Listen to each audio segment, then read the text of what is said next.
Jax's revenge domain. The sound of a failing pressure vessel isn't a scream. It's a low, grinding moan that you feel in your bones before your ears register it. At 2:30 p.m. on a Thursday, that sound started deep in the guts of Unit 7. I was already moving before the digital alarms even caught up. I'm Roy Martinez, 48 years old, and for the past 22 years, I've been keeping this Gulf Coast refinery from becoming a crater. To most people, I look like just another guy in coveralls with grease under his fingernails. But I'm the shepherd of a very dangerous flock. "Danny!" I shouted over the rising whine of the turbines. "Grab the torque wrench kit. The pressure relief on the main line is sticking." Danny Garcia, my 24-year-old apprentice, scrambled for his gear. Good kid, former Marine with some rough edges, but he still got nervous when the red lights started flashing. Right now, the control board looked like a Christmas tree having a seizure. "Roy, the temperature sensors are reading 380 degrees, Danny yelled, his voice tight. "Shouldn't we dump the batch?" "No," I said, sliding under the massive steel belly of the processing unit. "If we dump now, we lose $3 million of product and contaminate the holding tanks for 2 weeks. It's just a stuck actuator. I need to bypass the hydraulic lock manually." I lay on my back, the cold concrete seeping through my coveralls. Above me, pipes hissed and groaned like something alive and angry. This plant was my life's work. I knew every bolt, every weld, every temperamental sensor. More importantly, I held master certification for high-pressure petroleum systems. There were only 2 other people in the state with that ticket, and both were retired. I reached up, locking my wrench onto the manual override. The metal was hot enough to cook an egg. I gritted my teeth and ignored the burns spreading across my knuckles. This was surgery performed with a 40-pound wrench. "Roy, we've got company," Danny hissed, kicking my boot. "Not now, kid. Almost got it." "Mr. Martinez!" A voice cut through the machinery noise. It wasn't the urgent tone of an engineer. It was the polished, irritated drawl of someone who'd never sweated through a 12-hour shift in his life. I gave the valve one final quarter turn. The grinding sound dropped an octave. Pressure released with a satisfying hiss. The beast was tamed, at least for now. I slid out from under the unit, wiping grease from my forehead with a rag that was already black. Standing there in a tailored suit that probably cost more than my truck was Glenn Powell, our new efficiency director. He'd been here 3 weeks and had already managed to cut the safety training budget by 30% and eliminate overtime for maintenance. "Is there a problem, Mr. Powell?" I asked, still breathing hard from the adrenaline. "The problem, Roy," he said, looking at the grease on my hands like I was carrying plague, "is that every time I walk down here, you're lying on the floor. We're running a petroleum refinery, not a backyard garage." I blinked. The rush from preventing a potential explosion was still coursing through me. I was calibrating the pressure relief valve. If I hadn't done that, the unit would have scrammed. You'd have lost the batch. Glenn laughed. It was a dry, hollow sound that echoed off the steel tanks. "Always the drama with you maintenance guys. Critical failure this, emergency that. It's all theater to justify your overtime. I've looked at the logs, Roy. You spend 4 hours a day on preventive checks. You know what I call that? Wasting time." Danny stepped forward, looking scared but determined. "Sir, Roy is the only one certified to—" "Quiet," Glenn snapped, not even looking at the kid. He kept his eyes pinned on me. "I was brought here to trim fat. And Roy, looking at your salary versus your output, you're looking very heavy." The alarms finally went quiet, transitioning to steady green. I had just saved the day, and this man was looking at me like I'd robbed the petty cash fund. I wiped my hands slowly. I'd dealt with corporate types before, bean counters who think spreadsheets reflect reality. Usually you nod, throw some technical jargon at them, and they retreat to their air-conditioned offices. "Mr. Powell," I said, keeping my voice level, "I understand you have metrics to hit, but this equipment is 20 years old. It requires hands-on maintenance. Those preventive checks you see are me manually balancing the system so it doesn't fail catastrophically. If I stop doing them, people get hurt." Glenn smirked like he was explaining arithmetic to a child. "See, that's the attitude. You think you're indispensable. You think because you've been here since they poured the foundation that you own the place. You don't. This is a business. Businesses run on efficiency, not folklore. The pressure systems aren't folklore," I said, my patience wearing thin. "They're physics, and physics doesn't negotiate." Glenn's face flushed red. He stepped closer, invading my space. He smelled like expensive cologne and insecurity. Roy, I don't need lectures from a wrench turner about how to run a business. I need employees who follow orders and work efficiently. You were lying on the floor during peak production hours. I was preventing an explosion. You were napping, Glenn shouted, his voice echoing through the unit. The accusation hung there like smoke. Danny gasped. Two other workers, Perry Adams and Milton Ross, stopped their forklifts to watch. You're firing me? I asked, the realization hitting me like cold water. I'm terminating you for cause, Glenn declared, straightening his tie. Gross misconduct, wasting company time, insubordination. Frankly, you're a poor fit for the modern direction of Gulf Coast Petrochemical. He pulled a folded paper from his jacket pocket. He'd come down here prepared. This wasn't about the valve. This was a hit job. Hand over your badge and your keys, Glenn said, extending a manicured hand. I looked at him, really looked at him. I saw the arrogance, the complete ignorance of the forces he was messing with. Then a strange calm washed over me. Okay, I said softly. Glenn blinked, surprised by the lack of a fight. You're the boss, I said. I unclipped my ID badge and pulled out my master key ring, the one with access to the chemical storage, the emergency lockouts, and the manual override panels. I dropped them into his hand. They were heavy. His hand dipped under the weight. You know, I said, leaning in slightly, the pressure relief system on Unit 5 needs to be recalibrated every 8 hours. If you don't, the backup sensors fail. When that happens, you're flying blind. Glenn sneered. We have manuals for that. We don't need folklore. Get your things. You have 10 minutes. I looked at Danny. The kid looked like someone had shot his dog. Watch the gauges, kid, I whispered to him. And when they hit red, run. My locker was a battered metal box covered in vendor stickers, Halliburton, Baker Hughes, Cameron. Inside were photos of my daughter Helen from kindergarten to her engineering graduation last year. I packed them into a cardboard box along with my personal torque wrench and my lucky multimeter. Roy. I turned. It was Patricia Wells from HR. She was a good woman, perpetually stressed, with gray roots showing through her dye job. I just got the termination email, she whispered, looking over her shoulder. Roy, I tried to tell him you're protected under the union contract, but he bypassed me. Went straight to the VP. It's okay, Patricia. He wants to cut costs. I'm the highest paid guy on the maintenance roster. But who's going to sign the safety compliance logs? She asked, eyes wide. The quarterly audit is next Tuesday. If those logs aren't signed by a certified technician, we're operating illegally. Not my problem anymore, I said, closing my locker. Patricia looked at the box in my hands. He marked you as do not rehire.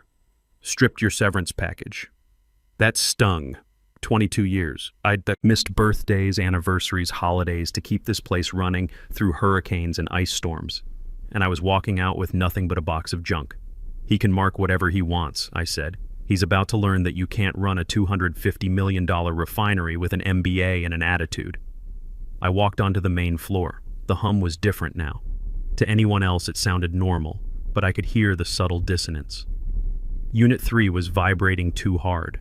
The cooling system was cycling too fast. The machine was already missing me. I passed the control room. Danny was standing there staring at the screens, his hand raised in a hesitant wave. I nodded back. Glenn was waiting by security, arms crossed, making sure I didn't steal office supplies. Don't worry about the uniform, he called out. We'll donate it. I stopped in front of him. I was 6'2", broad-shouldered from decades of heavy lifting. He was 5'9" in elevator shoes. Glenn, I said, voice low enough that only he could hear. The pressure relief I just fixed is a temporary patch. It needs a permanent seal. I ordered the part. It's in the warehouse. Don't rely on that patch for more than 24 hours. Glenn laughed, shaking his head. Pathetic. Even on your way out, you're trying to sound important. Goodbye, Roy. I pushed through the turnstile. The Gulf Coast humidity hit my face. I walked to my F-150, placed the box on the passenger seat, and sat for a moment looking at the massive steel structure against the blue sky. I pulled out my phone. I didn't call Helen yet. Instead, I dialed a number I hadn't used in 5 years. Stevens Legal Group. I need to speak to Carl, I said. Mr. Stevens is in court. Who's calling? Tell him it's Roy Martinez. Tell him the Texan owes him a favor. And tell him I just found a very expensive accident waiting to happen. My house was too quiet. For 22 years, my life had run on shift schedules. Up at 4:30, coffee, drive, work, home by 7. Now at 10 a.m. on a Friday, I was sitting at my kitchen table watching sunlight move across the floor. My phone had been buzzing nonstop since yesterday. Mostly calls from the plant, guys asking what the hell happened, supervisors wanting to know about handover procedures. I let them go to voicemail. Then Helen called. Her voice was sharp, worried. "Dad, Danny just texted me. He said security escorted you out. What's going on?" Helen was 26, sharp as a tack, worked as a process engineer for ExxonMobil downtown. She had my stubborn streak and her mother's brains. "I got fired, sweetheart," I said, taking a sip of lukewarm coffee. Glenn Powell decided I was redundant. Redundant? Dad, you are the plant. You wrote half the safety protocols. Did you sign the termination papers? No, just handed over my keys and left. Good. Don't sign anything. I'm coming over. Helen, you have work. I'm taking a personal day. Don't answer the phone for anyone until I get there. She hung up before I could argue. 10 minutes later, a sleek sedan pulled into my driveway. It looked predatory. Carl Stevens stepped out. He was wearing a suit that cost more than my monthly mortgage and still looked like he could win a bar fight. "Roy," he boomed, walking up the porch steps, "you look terrible. Retirement doesn't suit you. Thanks for coming, Carl. For the man who pulled me out of that chemical fire in '99, I'd drive from Alaska." We shook hands. He had a grip like a vice. Helen arrived 10 minutes later with her laptop and a bag of breakfast tacos. She didn't hug me. She set up a command center on my dining table. "Okay," she said, typing furiously. "I'm looking at your contract. They owe you 6 months severance unless they can prove gross negligence. Did you break anything?" "No," I said, unwrapping a taco. "I fixed a pressure valve that was about to blow. So we have wrongful termination," Helen muttered. "But Dad," Danny texted again, "he says Glenn ordered new pressure sensors yesterday, digital ones." I froze. "Already?" "Yeah, he expedited them. Wants them installed today." I closed my eyes. The digital sensors ran on 5-volt systems. The analog pressure vessels were 24-volt. If he connected them. "What happens?" Carl asked, reading my expression. "The sensors fry instantly. The computer reads 0 pressure because there's no signal. But the actual pressure keeps building." "Does Danny know this?" "Danny knows. But Danny has a mortgage and a baby on the way. If Glenn tells him to install them, he'll install them." Helen looked at me, her face pale. "Dad, if that happens..." "I know." As if summoned by our conversation, my phone rang. It was Danny. "Answer it," Carl commanded. "Put it on speaker." I swiped the screen. "Danny?" "Oh God," Danny was whispering. I could hear the plant's hum in the background. It sounded wrong, wobbly. "He made us install them. The sensors. And they blew immediately, just like you said. Smoke, sparks, everything. But Glenn, he won't let us shut down." "What?" "He said the sensors.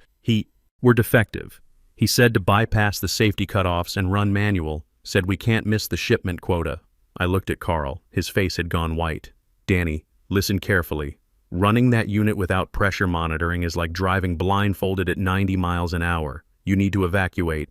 "I can't. He's standing right here. Says anyone who leaves gets fired." "Roy, the pipes are shaking. I can hear them. Pull the fire alarm if you have to. Just get everyone out." The line went dead.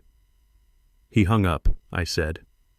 "He's bypassing federal safety protocols," Carl said, standing up and buttoning his jacket. "That's not negligence anymore. That's criminal recklessness." "We have to go," I said, grabbing my keys. "I'm driving," Carl said. The drive usually took 25 minutes. Carl made it in 12, weaving through traffic like a maniac while I monitored the emergency scanner on Helen's phone. "Nothing on the scanner yet," Helen said from the back seat. "That's good, right?" "Means it hasn't blown yet," I said. When we pulled up to the main gate, Ralph Murphy, the security guard I'd known for years, stepped out to block us. "Roy, you can't come in. Mr. Powell gave strict orders." "Ralph, is the plant shaking?" Ralph looked back at the main building. "Yeah, started about 10 minutes ago. Feels like an earthquake." "Open the gate, Ralph," Carl barked. "I'm Carl Stevens, legal counsel." If you don't open that gate and this plant explodes, you'll be named as accessory to manslaughter. Ralph looked at Carl's suit, then at the trembling ground, then at me. Go, he said, hitting the button. We tore up the access road. The closer we got, the louder it became. Not a hum anymore. A roar, the sound of superheated petrochemicals forcing their way through joints that weren't designed for it. We slammed to a halt in front of the admin building. I jumped out. The smell hit me immediately. That sweet, acrid stench of a chemical leak. Leak, I yelled. The gaskets are failing. I ran for the side entrance that led to the maintenance bay. Carl and Helen were right behind me. I burst onto the floor. It was chaos. Steam hissed from multiple joints. The floor was slick with condensation. The noise was deafening. In the center of it all, by the main control panel, stood Glenn Powell. He was screaming at Danny, who was frantically typing on a keyboard that wasn't responding. "Override it," Glenn was yelling. "Force the system reset." "I can't," Danny screamed back. "The whole logic board is fried." I didn't think. I ran. "Get away from the panel," I roared. Glenn turned, his face red with rage. "Security, get him!" Boom! A pipe overhead burst. A jet of superheated steam slammed into the concrete just 3 feet from Glenn, knocking him off his feet. The shockwave rattled my teeth. "The emergency relief valves are stuck," Danny yelled, pointing at the manual gauges. The needles were buried in the red zone. Pressure's at 200 psi and climbing. Burst pressure is 250. I looked at the setup. The digital sensors Glenn had installed had fried the control board. The computer wouldn't open the relief valves because it thought pressure was 0. And the mechanical backups were jammed with chemical residue that had hardened like concrete. "We have to dump it manually," I shouted, grabbing a pipe wrench from the emergency kit. "You can't!" Glenn scrambled to his feet, his suit soaked and ruined. "That's $4 million of product." I ignored him. I looked at Carl. "Get him out of here." Carl didn't hesitate. He grabbed Glenn by his expensive jacket collar and dragged him toward the exit. "Danny, Helen, go," I ordered. "I'm staying," Danny said, grabbing another wrench. "I know the backup system." "Me too," Helen said. "I can read the pressure calculations." I didn't have time to argue. "Unit 6, emergency dump valve. It's seized shut." We ran to the back of the processing unit. The heat was intense. Metal groaned and screamed as it stretched beyond its limits. "On 3, I yelled, jamming my wrench into the valve wheel. Danny and Helen did the same. 1, 2, 3. We pulled.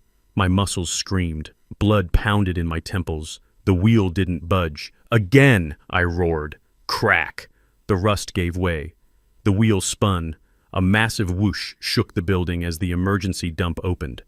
A geyser of chemical sludge shot into the containment basin outside. The pressure gauges dropped. 200, 150, 100. The roar faded to a hiss. The shaking stopped. I slumped against the tank, gasping. My hands were shaking. Danny slid down the wall, his face gray. "We did it," he whispered. Standing in the doorway, soaked and trembling, was Glenn Powell. Behind him, holding a phone that had recorded everything, was Carl Stevens. "Roy," Glenn stammered, all his arrogance washed away by steam and fear. You saved it." I stood up slowly. I walked over to him and flicked a glob of chemical residue onto his $1,000 shoes. "I didn't do it for you," I said. "Now get off my floor."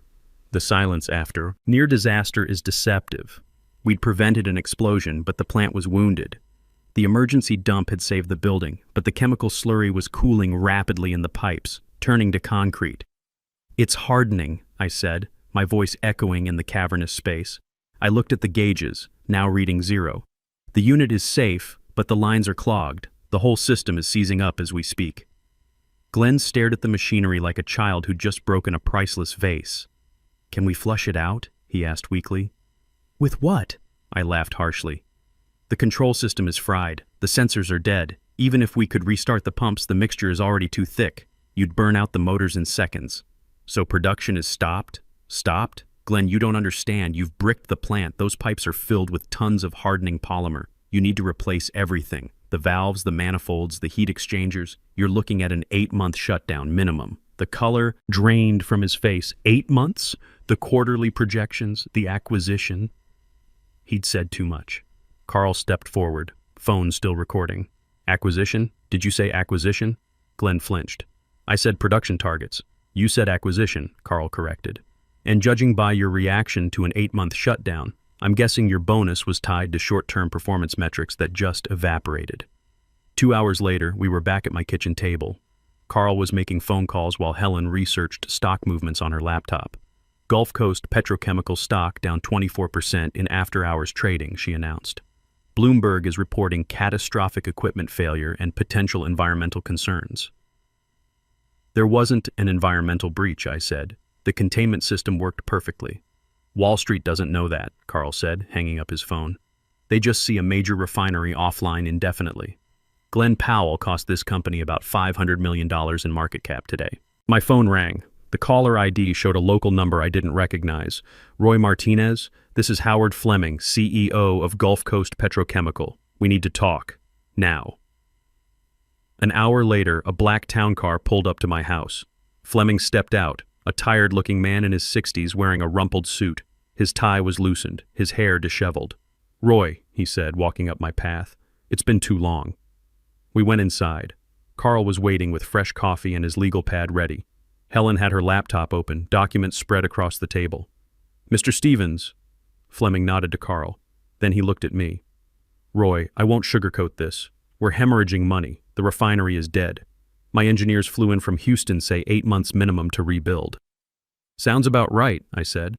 They also said if someone knew the specific layout of the auxiliary bypass systems, the ones installed during the '98 expansion that aren't on the digital blueprints, we might get units 1 and 2 running in 2 weeks while we rebuild the rest. I stayed silent. I knew those systems. I'd designed them after Hurricane Rita taught us about redundancy. Glenn Powell tells me you sabotaged the sensors, Fleming said, watching my face carefully. Carl slid a document across the table. That's a copy of the safety warning Mr. Martinez emailed to Mr. Powell's office 1 week before the incident. Mr. Powell also received a hard copy delivered to his desk. Fleming read it. His face darkened with each line. He got this warning about sensor incompatibility, along with witness testimony that he bypassed union safety protocols, ordered manual overrides during critical system failure, and threatened to fire anyone who evacuated, Carl said. Oh, and we have his recorded statements about acquisition bonuses. Fleming crumpled the paper. He's done. I'll have security escort him out tonight. He looked at me. Roy, I need you back. Full reinstatement, 40% raise, signing bonus. Just please help us get running again. I don't want my job back, I said. Fleming blinked.